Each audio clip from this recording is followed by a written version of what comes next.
A mysterious figure utters a prophecy. The princess of Astria will bring doom to the world. Hundreds of years after the prophecy, no princess lived to be 5 years old. At first, the prediction was not believed, but disasters convinced everyone of its truth. The verdict was harsh. The princess must die to save the kingdom. However, her parents, the king and queen, rejected this cruel order. King Quellion firmly stated, "Disasters happen regardless of the princess. The child will not be killed." The courtiers objected, remembering the wicked temper of past princesses and the absurdity of her survival. But the king and queen were adamant they would raise their daughter properly. Thus, under the protection of her parents, the princess survived, but their peace was short-lived. Sudden tragedy struck the royal family. The queen died. The courtier yells that it's all the princess' fault. The king is furious. In a stroke, the defiant counselor receives a fatal blow. The body falls at the feet of the angry monarch. The king embraces little Seraphina, calling her his treasure. The bloodied king swears that anyone who touches his daughter will die. After her mother's death, her father became a tyrant, protecting his daughter at the cost of many lives. The king gently assures the grown-up Seraphina that no one will hurt her. He asks his daughter what she would like. She is embarrassingly silent. Her father promises to fulfill her every wish, no matter what it takes. Seraphina embraces her father, receiving everything she desires, though with anxiety in her heart. But something deep inside whispered to her, demanding more, for a princess is allowed everything. The source of this powerful magic that resided within her turned out to be the Demon King seed. The seed filled her with magic, but at the same time took away her own will. "I want cake," she whispers, and her father promises a cake the size of a castle. "Now I want the duke's necklace," my father agrees without hesitation. Seraphina, smiling among the roses, wishes for a beautiful forest from a neighboring kingdom. At some point, she began to act on the dictates of the seed, and it grew stronger with each atrocity. And now, finally, the Demon King seed within her had fully blossomed, revealing her true essence. King Quellion and Prince Johann are dead, but the demonic Seraphina must pay for the carnage she has caused. The soldiers shout with rage, "Kill her!" pointing their swords at the princess. Seraphina looks at her hand, shrouded in darkness, and doesn't understand how she got to this point. A powerful burst of dark energy scatters the attacking soldiers. Her true self screams in horror that she didn't want this while the soldiers take casualties. Seraphina, suffering, begs someone to stop her destructive power. The lifeless body of a soldier lies on the ground, a testament to its power. The reflection of the stranger's boot reveals a demonic Seraphina worthy of the Demon King. Cassiel and Ertman, heir to the Holy Kingdom, appears, shocked by what he has seen. Cassiel points his sword at Seraphina, promising to take her life for what she has done. Cassiel's blow causes Seraphina to clutch at her chest where the seed is blazing. Cassiel's power weakens the seed's magic, and Seraphina realizes this is her chance to end it all. The demonic Seraphina screams at Cassiel Ertman, "Kill me!" Cassiel's holy sword pierces her chest, drenching everything in blood. As he dies, Seraphina whispers his name with a smile. "Cassiel." She thanks him with tears in her eyes for this deliverance. Cassiel, stunned, uttering, "Princess Seraphina, do you really—" A bright light envelops her, and the demonic form disappears. Her spirit falls into the darkness, regretting that she didn't die at birth. Suddenly, she hears "Princess," and her eyes go wide. A maid stands at the bedside, offering to prepare the wash. Seraphina is confused. She's supposed to be dead, but this place is familiar. The maid offers a mirror for the princess to wash her face. Seraphina is surprised. In the reflection, she sees herself as a child and is horrified to realize, small? The servant girl asks obligingly if Sarah is awake as she sits on the huge bed. His father, King Quellion, enters, wishing him good morning, his gaze piercing. Seraphina tearfully whispers incredulously, "Father?" The king is concerned, but his daughter waves it off, saying it was just a bad dream. She hurriedly runs off to wash her face, leaving her father puzzled. Seraphina stops in front of the massive door, her gaze full of determination. Her hand flashes with familiar pink energy, as expected. Looking in the mirror, she realizes the Demon King's seed is still inside her. Seraphina realizes, because of reincarnation, the seed is still small, but it will blossom again. She clenches her fist, realizing this is a blessing from the gods, a second chance. With tears in her eyes, Seraphina decides, if she dies now, the past will not repeat itself. Her hand glows with energy. She believes her death will stop her father's tyranny and war. The princess remembers wanting to tell her father and brother that she loved them. She thanks the gods for the opportunity to protect her loved ones by imagining them by her side. Suddenly, someone calls out to her, "Sarah?" her eyes blurring. Her father leans over her, affectionately asking if she's awake. Serafina looks at her father in amazement, not believing her eyes. "Father? It can't be." Sitting on the huge bed, she realizes in horror, "I've been reincarnated again?" Her father worriedly asks Serafina if she's okay. King Quellion looks at his daughter carefully, suspecting that she is not well. Serafina hastily assures him that she is well and runs off to wash her face, leaving her father confused. In front of the mirror, Serafina looks at her childish reflection with grim determination. She clenches her fist, realizing a horrifying hunch. Am I really reborn every time I die? There's a mad gleam in her eyes. To test the theory, she's willing to go to extreme measures again. A flash of scarlet energy hints at her desperate and bloody experiment. Serafina's face contorts in horror at the confirmation of her terrible hunch. Back in bed, she whispers in desperation, "It happened? Again?" The pink glow around the bow on her dress confirms the demon seed is still with her. Serafina suggests with horror, "The seed didn't just stay, it grew." This is not a divine blessing, but a possession of the seed, growing stronger with each of her rebirths. The princess closes her eyes in despair, realizing the monstrous truth. Pictures of the past come back to her mind's eye, and she vows not to let it happen again. Serafina's eyes flashed with mad determination mixed with despair. She must find a way to stop that damned seed no matter what it takes. A sudden voice makes her flinch. "Princess, are you awake?" Serafina turns sharply at the sound, her heart pounding with surprise. Behind her back stands a familiar figure with blonde hair arranged in a neat coiffure. The woman turns around, and Serafina whispers disbelievingly, "Mom." Serafina rushes over to the woman, who asks in surprise, "Princess?" In tears, Serafina wraps her arms around her, whispering, "I'm sorry, Mom. It's all my fault." Grim flashback, Serafina blames herself for the woman's death. She can't let go of the warmth of her mother's embrace, tears streaming down her cheeks.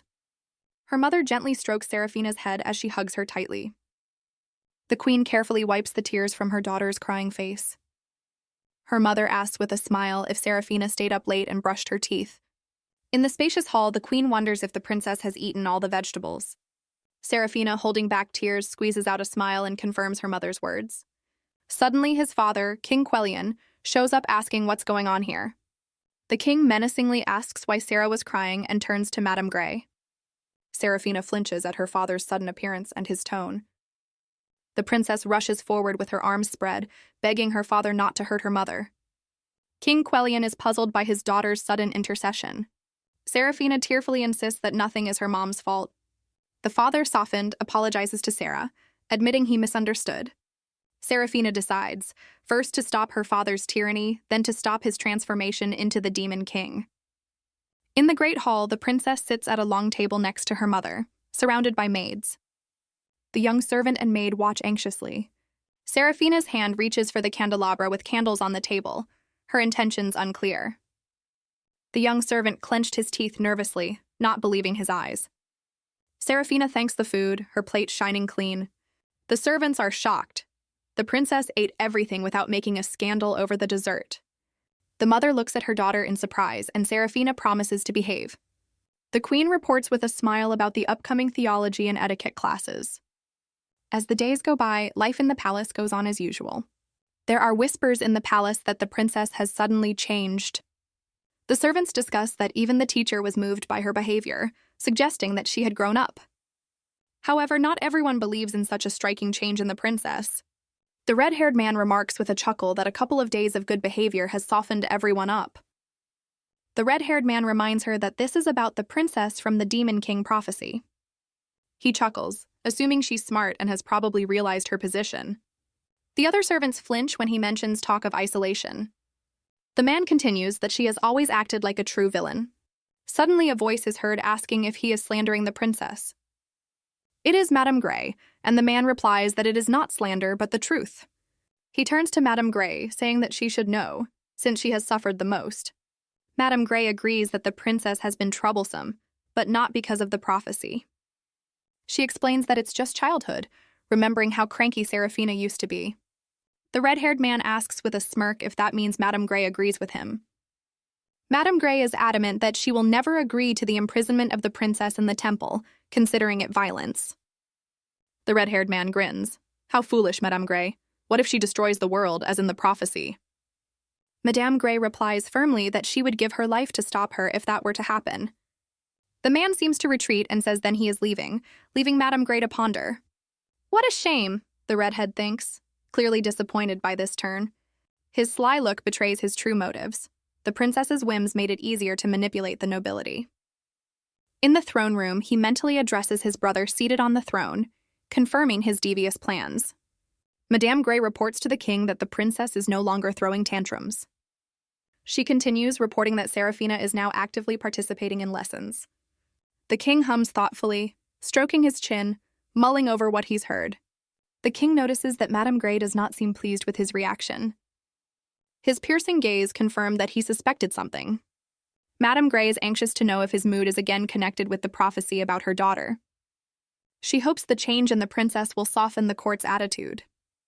King Quellion interrupts her thoughts, stating that he never cared about these predictions. He recalls how he and the late Queen Lucia believed in the goodness of Serafina. The king bitterly admits that despair once drove him to thoughts of killing his daughter. Meanwhile, Serafina lies on her bed deep in thought. She decides to use this return to the past to learn more about the Demon King. The dark entity tempts her again, offering jewelry and outfits. The dark entity whispers with a creepy smile that it could all belong to her. Serafina turns away resolutely, realizing that one must not let one's guard down. Thoughts of cake fight the fear that losing control will degrade her reputation. The main thing is to prevent my father from becoming a tyrant again, like he was in his last life. The princess sits up abruptly in bed, having made some sort of decision. The two maids look around in surprise, noticing her awakening. Serafina announces her sudden desire. I want to visit the library. The majestic palace library building is flooded with sunlight. The princess walks down the long hallway of the library, already holding a book in her hands. A sudden thought lights up Serafina as she stands among the shelving units. Serafina recalls often seeing a touching expression on someone's face. Suddenly it dawns on her and her gaze turns serious. She hopes to find information about the Demon King in this book. A problem arises, however, and the princess frowns. It's not easy for a 10-year-old girl to get a book from a high shelf. Suddenly, someone calls out to her asking what she's doing. Serafina turns around and seems to recognize the voice. Standing before her are the red-haired twins who turned her past life into a nightmare. The thought of enmity between siblings comes to mind, reinforced by the image of a bloody book. It turns out that the princess's father and his brother Theodore were no exception to this rule either. Serafina recalls that Theodore's sons had no reason to love her either. Even without the prophecy, she was a political threat to them. One of the twins turns to the princess in surprise when he meets her in the library. Serafina replies discreetly that she did indeed come to read. A red-haired young man with an acerbic smirk wonders if she's going to tear up the books. The princess is adamant that she intends to read, not deface the property. The twin interjects her with doubt and a slight chuckle. Suddenly, scraps of pages fly around Serafina and she is accused of what she has done. The young man triumphantly displays the torn page, convicting the princess of lying. At Serafina's feet, torn sheets lay on the floor, confirming the set-up trap. Serafina denies her guilt in despair as she stands over the scraps of the book. The court whispers, another lie. She will definitely become the Demon King, like in the prophecy. The princess bitterly recalls that she has heard similar accusations before. She points her finger resolutely at a tall bookshelf. Serafina explains that the book was too high up and there was no ladder nearby. The young man looks confused when she asks how she could have reached in and torn the book. Gemini is confused. Why is she so calm and judicious today? Serafina suddenly grabs his wrist, silencing him. The young man defiantly declares that no one will believe her anyway, no matter what she says. The princess ponders her next move with cold calculation. Serafina thinks grimly. Teaching him is too much trouble, it's easier to kill him. Her eyes burn ominously as she contemplates whether to break his wrist or something worse. The twins retreat in horror, seeing the princess's rage. The red-haired young man, stammering with fear, babbles, "You?" He tries to yank his hand away, shouting indignantly, "What do you think you're doing?" Demonic fire flashes in Serafina's red eye. Suddenly, a stranger's hand intercepts the young man's wrist. "What are you doing with the princess?"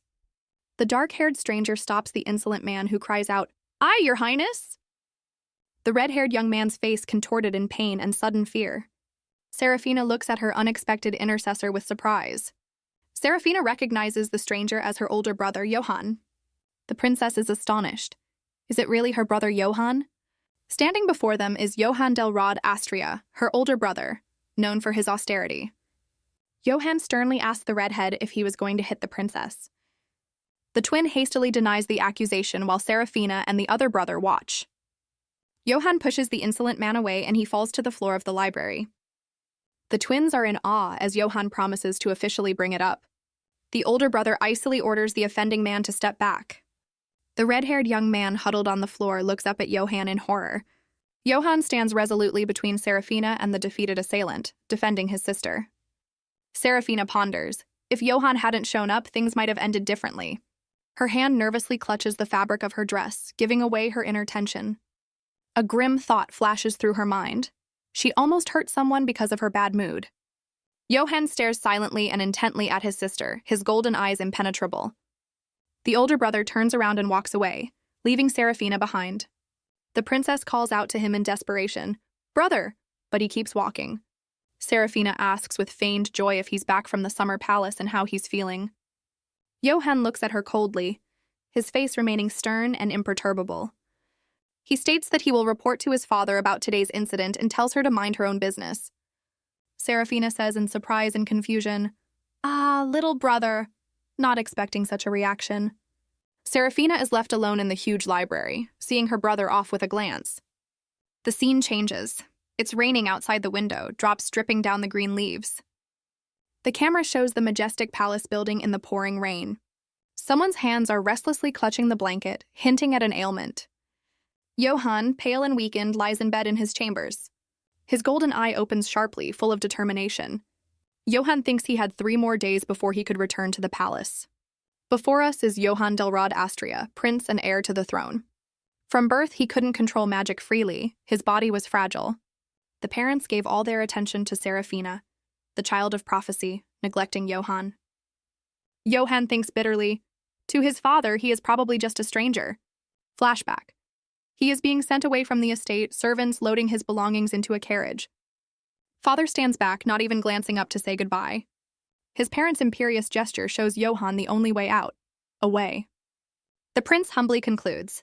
Since he is a stranger, there can be no disappointment. Suddenly, the memory throws up a bright image of a sister.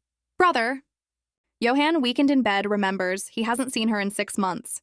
He is tormented by the question, why was Serafina looking on with such tenderness then? The prince's hand frantically clutched the blanket, finding no response to her former warmth. He sits up abruptly, suspecting a doctor's visit, and asks the entrant, "Who are you?" Serafina appears in the doorway, turning anxiously. "Brother, it's me, Serafina!" The princess timidly peeks into her brother's chambers before entering. She heads determinedly toward Johann's bed, her dress fluttering. Serafina asks about his well-being, mentioning that he feels worse in the rain. Johann looks at his sister in surprise. "How do you know that?" The princess replies with a sweet smile that she found out from the doctor. Johann, without changing his stern expression, inquires, "And what brings you here?" Serafina, cradling the book, embarrassedly asks permission to read beside him. She promises to be quiet and leave immediately if she gets in the way. Johann asks perplexedly why she can't read in her room. Serafina confesses with a bright smile, "Because I want to be near you. I like you, little brother." Johann listens silently, and his sister adds that this is why she wants to spend more time with him. The prince is confused. They've hardly seen each other. Why is she giving him the unconditional love he so lacked from his parents? Johann turns his head slightly, still puzzled by her words. Serafina stands with a book in her hands, looking at her brother hopefully. The scene changes. The rain outside the window is replaced by a view of Johann's bedroom, and then back outside again. Suddenly, Serafina, already in a dark hooded cloak, is outside the room. The full moon illuminates the night sky, and the princess thinks determinedly, "Okay, I'm ready." Her feet in heavy boots tread carefully on the window ledge. Serafina, in her cloak, jumps off the ledge right into the garden in the pouring rain. Serafina realizes, time is short, Only today can she find a cure for her brother. She recalls how Johann was always sick, confined in the summer palace, and hopes that when he recovers, he will stay close by. More than anything, the princess wants to protect her brother, seeing him suffer. With determination in her gaze, Serafina sets off through the magical, rainy night. Moonlight breaks through the clouds, illuminating her path through the dark forest. The princess, wrapped in her cloak, walks confidently in the pouring rain. Her eyes burn with determination despite the weather and danger. "It's been a while since I've been here," she thought as she walked deeper into the familiar forest. Her target is the moonflower, which grows only on the rainy night of a full moon at the place where many have died. Serafina, now in a different cloak, stands amidst the golden glow, ready for the challenge. Serafina's flashback, cries of murder and protect the princess, resound amidst the raging flames. Little Serafina reaches for her mother through the fire in desperation, screaming, "Mommy!"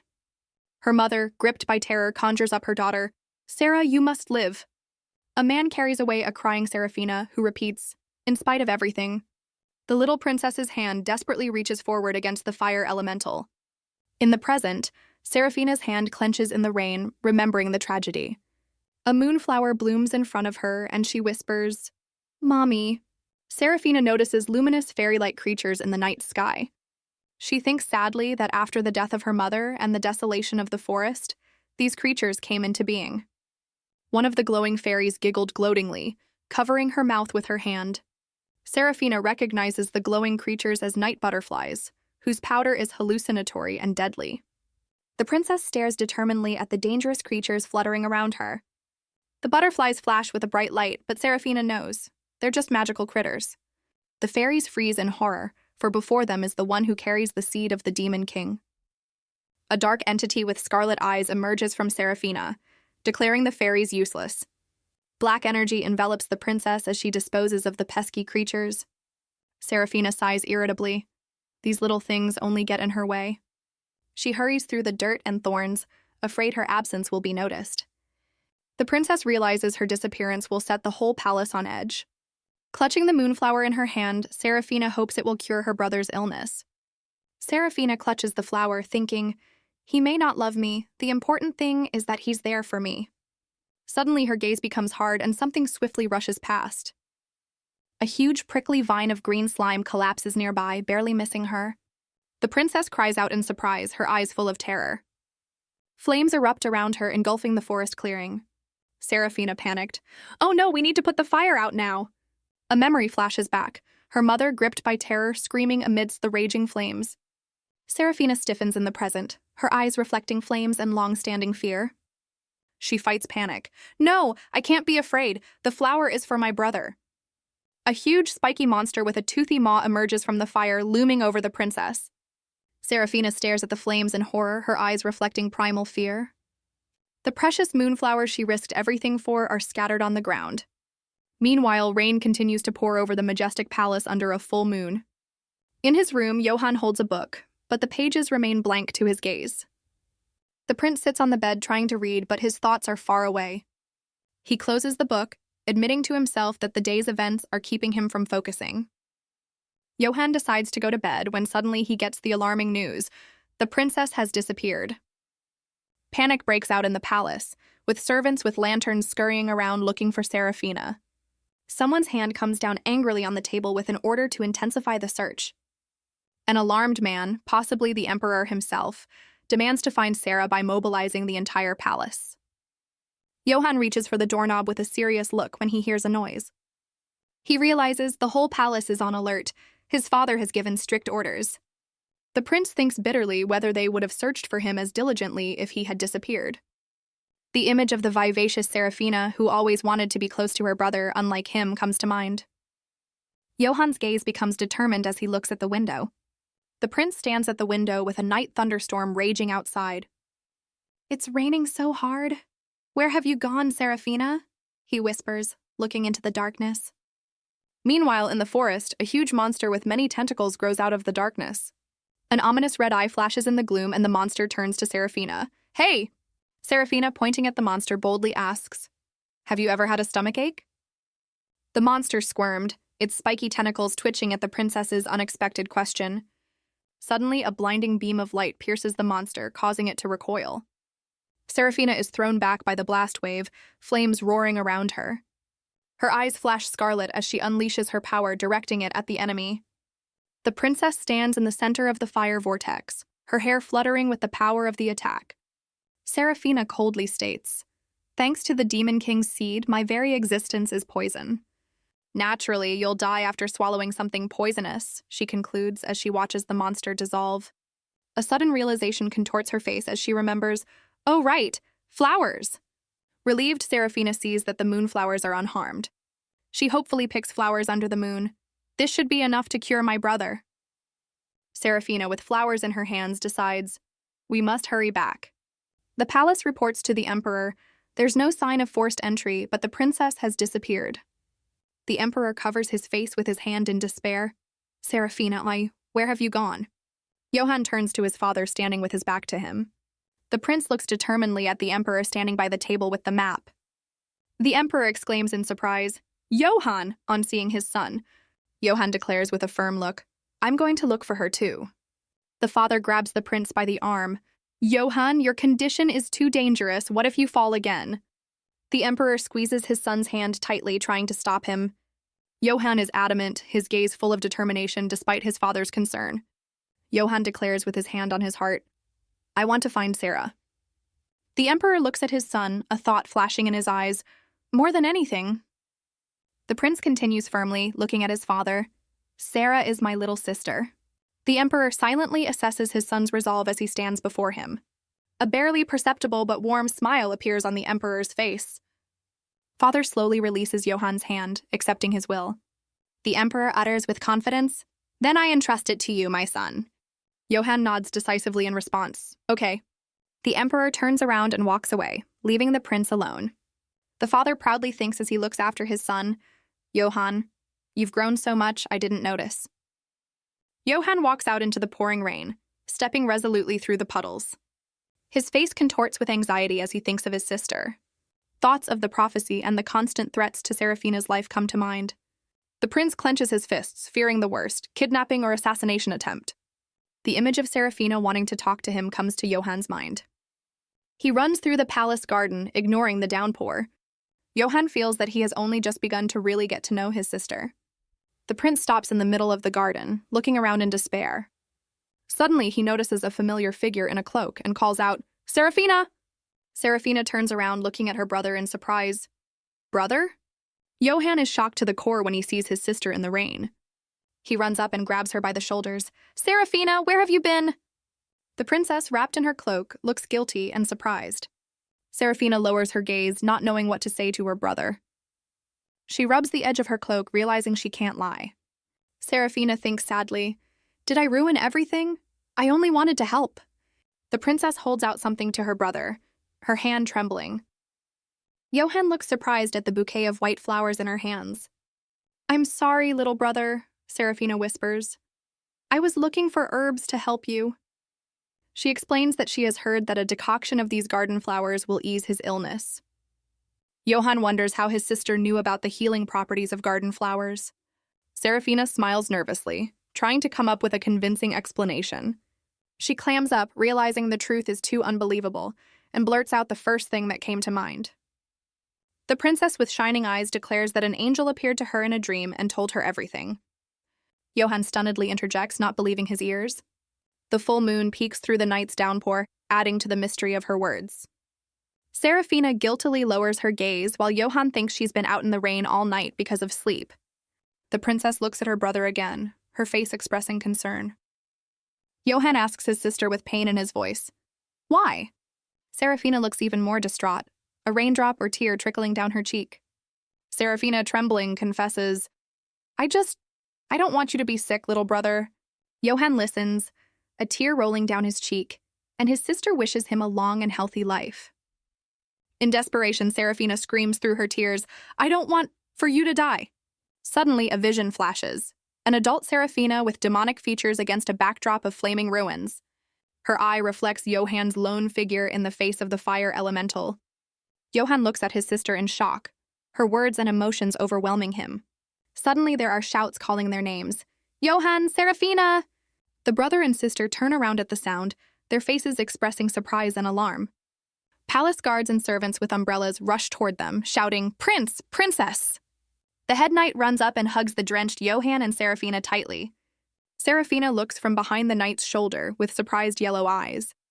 The knight worriedly asks if they're okay, and Serafina apologizes for leaving. The knight assures with a warm smile that the important thing is that they are safe now. Johann, still impressed, looks at his sister, saying her name. Johann looks at Serafina with relief, and she looks at him with guilty concern. The prince gently places his hand on his sister's shoulder, suggesting we talk about everything later. Johann leads a drenched Serafina back to the palace, deciding to postpone the proceedings.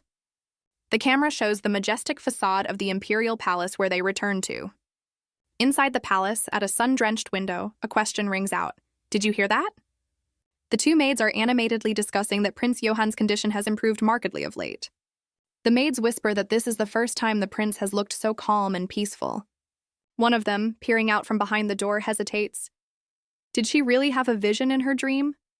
Another confidently declares that Serafina is an angel, and Zira's prophecy must be wrong. The camera focuses on the hem of the princess's soft blue dress as she walks down the hallway. The maids don't believe that a sweet girl like Serafina can become the demon queen. Serafina tentatively knocks on the door of her brother's chambers. "Brother, it's me, Serafina," she says, and Johann invites her in. The princess opens the door and steps resolutely inside. Johann sits by the sun-drenched window with a book, looking noticeably better. Serafina happily runs up to him, and Johann offers her a seat with a smile. Serafina worriedly asks if it's too early for her brother to get out of bed.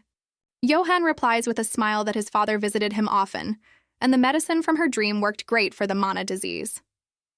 They are sitting in a sun-drenched room with vials of medicine visible in the foreground. Serafina is relieved to say that she heard that the flower from her dream had already begun to be examined, but Johann hesitates. Johann corrects himself with a smile. "Ah, you mean Serafina?" alluding to the name of the flower. It turns out that the court mages grow these white flowers with mana, as they were not found in the specified location. Serafina brightens, thinking she didn't name the flower in her dream, but her brother himself gave it her name, admiring its talent. Johann offers his sister tea and her favorite cream cakes. The princess claps her hands in delight, happily agreeing to the treat. Johann declares emphatically that she can ask for anything. It will all be hers. Serafina is at a loss for words at her brother's generosity, starting to mumble something. She turns around abruptly, hastily stating that she has to go. The princess excuses herself with a nervous smile that she remembered her undone homework. Johann looks at his sister in surprise, interjecting, "Really?" The prince offers to walk her to the study room, and Serafina happily thanks her brother. Leaving with Johann, Serafina says thoughtfully, "And yet, somehow," she glows with happiness, feeling a little closer to her brother. In a dark alley, someone asks, "Did you call for me?" The hooded figure inquires about the current situation in Astria. A mysterious stranger stands in the shadows, his face hidden by a hood. In a dark room, two cloaked men discuss the princess's growing reputation and rumors of her divine prophecy. One of them, an elderly man, frowns, finding this news disturbing. Another exclaims in rage that the princess is the seed of the Demon King and must be destroyed, demanding an explanation. Suddenly, a third hooded figure with red hair appears, and he is identified as Theodore. Theodore assures with a sly grin that it's too early to worry. It reminds us of the imminent princess blessing ceremony, with a majestic building visible in the background. The older man smiles slyly, agreeing that it was time. A glowing amulet lies on the table, and a voiceover promises that everything will go according to the divine plan. The camera shows the magnificent cathedral where everything is happening under the leadership of the Pope of the Holy Kingdom of Zira. Sunny day, view of the manicured palace garden with white flowers in the foreground. Johann stands alone in a light-filled hall decorated with white Serafina flowers. The prince looks thoughtfully at the flower in his hand, his yellow eyes full of tenderness. A memory comes to mind. Serafina wishing her brother a long and healthy life, holding the same flower. Johann calls his sister silly with a slight smile, remembering her fear of the dark. A shot from the past. Little Serafina huddles fearfully against a maid in a dark hallway. The prince's hand rests on the book next to the flower, while the text reminds him of the dreaded Manhwa disease. Johann recalls how he decided to name the flower after his sister, hoping to change her fate. Seraphina stands surrounded by dark thorns, symbolizing the prejudices of the world. The prince thinks the flower's name is only a small thank you for her nightly quest. Seraphina glows with happiness against the backdrop of the palace, surrounded by white flowers, and Johann continues his thought. Johann thinks he wants to do much more for Seraphina now. In the past, he had ordered the flower to be named after the princess for fear of abuse. The scarlet-eyed emperor sternly asks his aide what happened to the assassin. The deputy, bowing his head, reports that the killer died during interrogation because of a curse. The emperor rubs the bridge of his nose tiredly. He's clearly fed up with all this. He anxiously clarifies if Seraphina has learned anything about the killer. The deputy assures that everything was done quietly and proceeds to direct the investigation. Scientists, having studied the archives, have found no record of Zira's prophecy being cancelled. The aide holds out the investigation report to the emperor. The emperor scrutinizes the document provided to him. The emperor sighs heavily after familiarizing himself with the contents of the document. An aide informs me that Princess Seraphina requests an audience. The emperor's face brightens, and he orders with a smile to let her in immediately. Seraphina, with pink hair and cat ears, peeks into the study in surprise, asking, "Father?" The emperor smiles broadly, beckoning his daughter to him affectionately. "Come here, Sarah." The princess joyfully runs to her father with open arms, exclaiming, "Yes, father!" The emperor picks Seraphina up in his arms, hugging his little princess gently. He strokes her hair, thinking bitterly how someone dared to harm this gentle creature. The emperor's gaze is full of determination. He is willing to do anything to protect Seraphina. His scarlet eyes sparkle in the darkness, confirming his willingness to make the whole world his enemy for his daughter's sake. The emperor ponders that by conquering Zira, he will be able to change the prophecy to his will. Seraphina notices the ominous expression on her father's face, her eyes widening with worry. The princess realizes this is the face of a man who is plotting war, and she is overcome with misgivings. She recalls a past life. Her father has made similar choices before, starting with invading other countries. In the past, the emperor had destroyed countries that tried to kill her one after another. The result was a full-scale war between Zira's alliance and Astria. Seraphina remembers in despair how hard she tried to stop that war. If it came to that, to stop her father, she firmly grabs his sleeve. The emperor looks at his daughter in surprise, asking, Sarah, what's wrong?" Seraphina, gathering her wits, begins, Father, I was reading a book the other day." The emperor, glowing with pride, asks his daughter what book she has been reading. Seraphina replies with a serious look that she has been reading about the history of wars, and it has made her very sad. Her father listens to her words with a slightly confused smile. The princess, still in her father's arms, declares that wars should never happen. She adds that she hates kings who start wars, then impresses the emperor. The emperor is in turmoil, thinking that if he does start a war with Zira, Seraphina mentally questions why her father would choose war, and then, remembering business, decides to leave. She kisses her father on the cheek, wishing him good luck with his work, and is about to leave. The princess cheerfully runs out of the study, leaving a puzzled emperor and his aide. The office door closes with a quiet clang behind the departing Seraphina. Seraphina exhales in relief, hoping that everything will be all right for now. She walks down the hallway, worried that her father will stay alert for assassins. The princess wonders if she should deal with the mercenaries herself. Her determined look indicates a willingness to act. The knights meet her in the hallway, bowing their heads in greeting. Seraphina smiles sweetly, noting how hard everyone is working.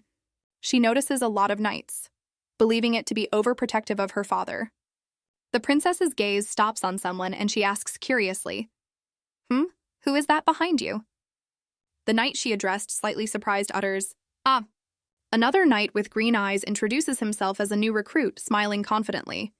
Seraphina looks at the new recruit in surprise, and the new recruit smiles back confidently. The other knight explains that his name is Dioran Gray, and he bows to the princess. Dioran says he's honored to meet her, Your Highness. Suddenly, Seraphina is pierced by a memory, a scarred Dioran from the past, pierced by arrows but still smiling at her. In the present, Dioran stands in front of her, hand pressed to her heart, with the same warm and familiar smile.